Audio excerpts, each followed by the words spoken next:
తాకట్టులో ఉన్న బంగారాన్ని విడిపించి ఆ రోజు ఆన్లైన్ రేటుకే మేము కొంటాం. Sharma gold company. వాగర్థావివ సంపృక్తౌ వాగర్థ ప్రతిపత్తయే జగతః పితరౌ వందే పార్వతీ పరమేశ్వరౌ.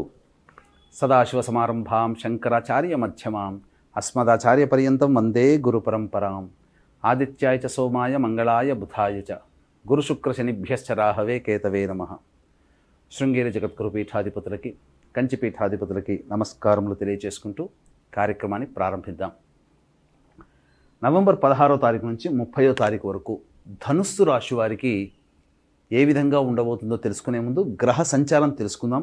రాశిలోని శుక్రుడు మరియు 3వ ఇంట శని భగవానుడు, 4వ ఇంట రాహువు, 6వ ఇంట గురువు వక్రీకరించి ఉండడం, 8వ ఇంట కుజుడు స్తంభించి ఉండడం, 10వ ఇంట కేతువు మరియు 12వ ఇంట రవి బుధుడు. ముఖ్యంగా గమనించుకున్నట్లయితే ఈ రవి మరియు రాహువు, ఇక కుజుడు, కేతువు, ఈ 4 గ్రహాల యొక్క ప్రభావం వలన కొంత ఇబ్బంది ఉన్నప్పటికీ గ్రహ గమనములు మాత్రము సంపూర్ణముగా అనుకూలంగా ఉన్నాయి. ఉన్నటువంటి 15 రోజుల్లో ఒక్క 5 రోజులు మాత్రమే ప్రతికూలమైనటువంటి ఫలితాలు. మిగతా 10 రోజులు మాత్రం ఈ ధనుస్సు రాశి వారికి చాలా చక్కగా ఉండబోతుంది. గతంలో ఉన్నటువంటి కొన్ని రోజుల కంటే ఈ 15 రోజుల్లో చాలా చక్కగా ఉంటుంది. కాబట్టి ఇక ఏమాత్రం కూడా ఆలస్యం చేయకుండా ఈ ధనుస్సు రాశి వాళ్ళు మీరు అనుకున్నటువంటి ప్రణాళికలు ఏవైతే ఉంటాయో అవి అమలు పెట్టే ప్రయత్నం చేయండి. దైవానుగ్రహం మీ వెంటే ఉంటుంది. గ్రహానుగ్రహం కూడా ఉన్నటువంటి కారణం చేత అద్భుతంగా మీ కార్యాచరణ ముందుకు పెట్టడం ద్వారా అద్భుతంగా భవిష్యత్తులో ఆ కార్యములన్నీ కూడాను నిర్విఘ్నంగా కొనసాగుతాయి. లగ్నంలోనే శుక్రుడు, చక్కటి స్థితి. వివాహం కావాల్సినటువంటి అబ్బాయిలు అమ్మాయిలు కనుక ధనుసు రాశిలోనే శుక్ర సంచారం. వివాహం కావాల్సిన అబ్బాయిలకి అమ్మాయిలకి వివాహ యోగ్యత కలిగినటువంటి జీవితం ఉంటుంది. ఇక ముఖ్యంగా గత కొన్ని రోజులుగా ఈ ధనుసు రాశి వారికి అసలు ఏలినాటి శని దోష ప్రభావం లేదు. కానీ గత 3 నెలలుగా శని వక్రీకరించినటువంటి కారణం చేత ఏలిన నాటి శని ప్రభావం తాలూకు కొన్ని పరిస్థితులు మీకు గోచరమవుతాయి. శని తొలగిపోయింది కదా, ఇంకా మనకెందుకు ఇంకా ఇబ్బందులు కలుగుతున్నాయి అని చెప్పి ఆలోచిస్తూ ఉండి ఎందుకు అర్థం కాక ఉన్నటువంటి వాళ్ళకి ఈ శని వక్రత్యాగం అనేటువంటిది మళ్ళీ ప్రారంభమవుతుంది. వక్రత్యాగము 15వ తారీఖు నుంచి శని రుజుమార్గంలో ప్రయాణం చేస్తున్నాడు. వక్రత్యాగం వలన మళ్ళీ అనుకున్నటువంటి పనులు నత్తనడకగా మందకొడిగా సాగుతున్నటువంటి గత 3 నెలలుగా ఏ పని చేయాలన్నా ఆ పనిలో ఆటంకాలుగా ఉన్నటువంటివి ఈ యొక్క సంబంధించినటువంటి ధనుస్సు రాశి వారికి శని రుజుమార్గంలో ఉండడం వల్ల చాలా మటుకు ప్రభావం తొలగిపోతుంది. చక్కగా అనుకున్న పనులన్నీ కూడా ముందుకు సాగుతాయి. ఇక ప్రధానంగా గమనించుకున్నట్లయితే గురువు ఈ ధనుస్సు రాశి వారికి వక్రీకరించి 6వ స్థానంలో ఉన్నప్పటికీ కూడా వక్రగతి ప్రభావం వలన యోగకారకుడుగా మారబోతున్నాడు. తద్వారా వచ్చే సంవత్సరం మార్చి వరకు కూడా ఈ గురువు అనుకూలమైనటువంటి పరిస్థితుల్లోనే ఉండబోతున్నాడు. కాబట్టి ప్రతి పని కూడాను మీకు ముందుకు సాగుతుంది. మీకు తెలియని ఏదో శక్తి మిమ్మల్ని నడిపిస్తుందనే భావన మీకు కలుగుతుంది. ఎందుకనంటే సమస్యలు వచ్చినప్పుడు ఇతరులకి ఆ సమస్య, మనకు అదే సమస్య వచ్చినప్పుడు ఆ సమస్య ఎలా పరిష్కారం అయిందో తెలియక మనం సంతోషపడుతుంటున్నాం. కానీ అది గ్రహ సంచార ప్రభావం, దైవానుగ్రహం అనేటువంటిది తెలుసుకోవాలి. ఇట్టి గ్రహ సంచారము, దైవానుగ్రహం ధనుస్సు రాశి వారికి సంపూర్ణంగా ఉన్నటువంటి కారణం చేత మంచి జరగబోతుంది. కాకపోతే ముఖ్యంగా చేసేటువంటి పనులలో ఎప్పుడు కూడా డ్యూయల్గా వర్క్ చేస్తుండడం, దానివల్ల సమయం వృధా అవుతుంది. అలాగే ముఖ్యంగా ప్రతి పనిలో కూడా 2-3 రకాల ఆలోచనలతో ఉండడం, అలాగే 2-3 సార్లుగా పనిచేయడం, దీనివల్ల మాత్రమే మీకు ఇదొక్కటే మైనస్ పాయింట్ అని చెప్పొచ్చు. ఇంకొక మైనస్ పాయింట్ ఏంటనంటే ముఖ్యంగా ఆరోగ్యం అనేటువంటిది సరిగ్గా ఉండకపోవడము. కాబట్టి వాహనాన్ని నడిపేటప్పుడు జాగ్రత్త పడాలి.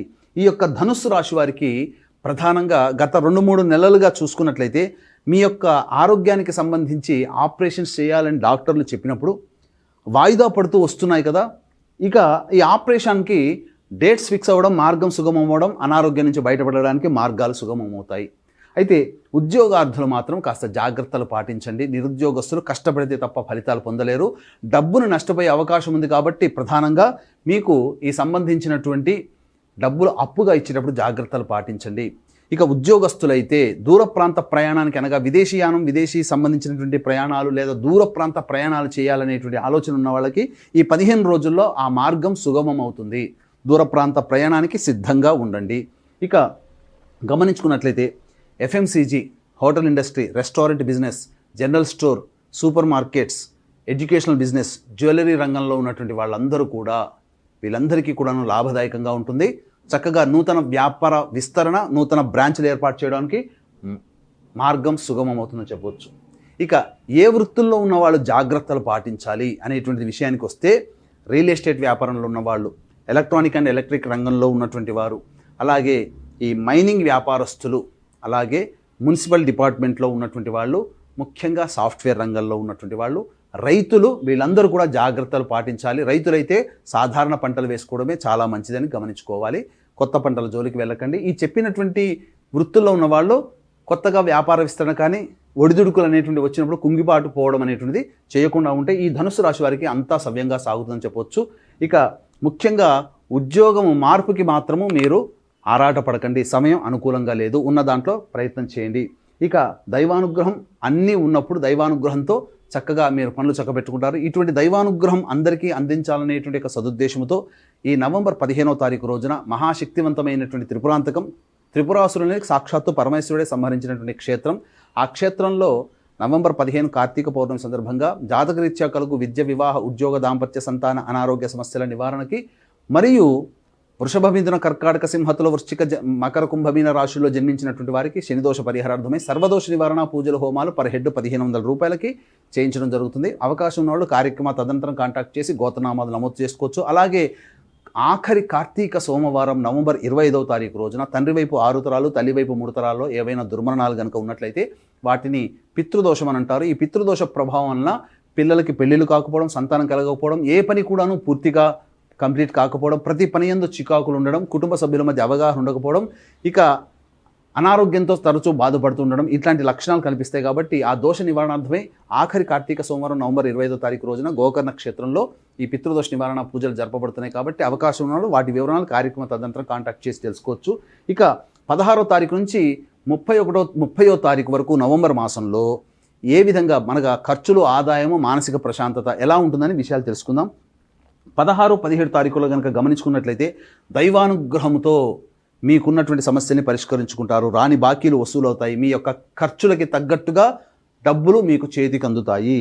18, 19, 20 తారీఖుల్లో జీవిత భాగస్వామి, వ్యాపార భాగస్వామి మధ్య ఉన్నటువంటి ప్రపంచాలు తొలగిపోయి ఆనందంగా ఉంటారు. మీ భాగస్వామి తీసుకునే నిర్ణయం మీ భవిష్యత్తుకి మంచి జరుగుతుంది. ఈ యొక్క 18, 19, 20 తారీఖుల్లో కూడా డబ్బులు చేతికి అందుతాయని చెప్పొచ్చు. ఇక 21, 22 తారీఖుల్లో కనుక గమనించుకున్నట్లయితే వాహనాన్ని నడిపేటప్పుడు జాగ్రత్తలు పడాలి. మీ యొక్క చుట్టుపక్కల ఉన్నవాళ్ళు మిమ్మల్ని ఉద్రేకపరిచే విధంగా కొన్ని మాటలు, సూటిపోటి మాటలు అంటుంటారు. కాబట్టి తగ్గి ఉండే ప్రయత్నం చేయండి. లౌక్యంతో వ్యవహరించండి. ఖర్చులు కూడా అధికంగా ఉంటాయి. మానసిక ప్రశాంతత ఉండదు. ఇక 23, 24 తారీఖుల్లో కనుక చూసుకున్నట్లయితే కుటుంబ సభ్యులలో ముఖ్యంగా సంతానంతో విభేదాలు, సంతానం మూలకంగా ఖర్చులు, సమస్యలు పెరుగుతాయి. సంతానంతో లౌకికంగా వ్యవహరించండి. మరీ ముఖ్యంగా చూసుకున్నట్లయితే వారసత్వ సంపదకి సంబంధించినటువంటి విషయాలు ఏవైతే ఉంటాయో అవి మళ్ళీ మీకు కోర్టుకు పోస్ట్ పోన్లు అవ్వడం కానీ, లేకపోతే వాటి వల్ల మీకు కొంత వ్యతిరేక ఫలితాలు రావడం కానీ జరుగుతాయి. ఇక 25, 26, 27 తారీఖుల్లో నిరుద్యోగస్తులకి మాత్రం ఉద్యోగ భద్రత అనేటువంటిది, ఉద్యోగ లభ్యత ఉంటుంది. ఉద్యోగంలో ఉన్న వాళ్ళకి ఉద్యోగ భద్రత అనేటువంటిది ఉంటుంది. ధనము కూడా సహాయ సహకారాలు అందుతాయి. అలాగే మీ యొక్క కీర్తి ప్రతిష్టలు, మీ యొక్క పేరు ప్రఖ్యాతులు పెరుగుతాయని చెప్పవచ్చు. ఇక 28, 29 తారీఖులో కనుక చూసుకున్నట్లయితే అన్ని రంగాలలో ఉన్నటువంటి వారికి, ముఖ్యంగా ఈ సంబంధించినటువంటి అన్ని రంగాల్లో ఉన్నటువంటి వారికి ధనాదాయం చక్కగా ఉంటుంది. వృత్తులు, కుల వృత్తులు, వ్యాపారంలో ఉన్నటువంటి వాళ్ళకి. ఇక 30వ తారీఖు రోజున మాత్రం మానసిక ప్రశాంతత ఉండదు. ఖర్చులు అధికంగా ఉంటాయి. అయితే 21, 22, 23, 24, 30వ తారీఖులో మాత్రం ఖర్చులు అధికంగా ఉంటాయి. ప్రశాంతత లోపిస్తుంది. కాబట్టి జాగ్రత్తలు పాటించండి. ఈ యొక్క ధనుస్సు రాశి వారు ప్రతిరోజు గరికతో గణపతికి అష్టోత్తర పూజ చేసి చిన్న బెల్లం ముద్ద నైవేద్యంగా పెట్టడము, అలాగే సూర్యారాధన, ప్రతిరోజు సూర్య నమస్కారం చేసుకోవడం లాంటివి చేసుకుంటే చాలా మంచి ఫలితాలు పొందుతారని చెప్పవచ్చు. ఇక ఇప్పుడు చెప్పబడినటువంటి గోచారరీత్యా ఉండేటువంటి ఫలితాలకి దీనికి విభిన్నంగా మీ యొక్క పరిస్థితులు ఉన్నాయి అని అంటే జన్మకుండలి రీత్యా జరిగే దశాంతర దశల ప్రభావం వల్ల. కాబట్టి దగ్గరలోని మంచి ఉపాసనా పరులైన పండితుల్ని సంప్రదించి వారి సలహాలు, సూచనలు కనుక పాటిస్తే మరింత మెరుగైనటువంటి స్థితిలో ఉంటారని భావిస్తూ సర్వం శ్రీ ఉమామహేశ్వర పరబ్రహ్మార్పణమస్తు.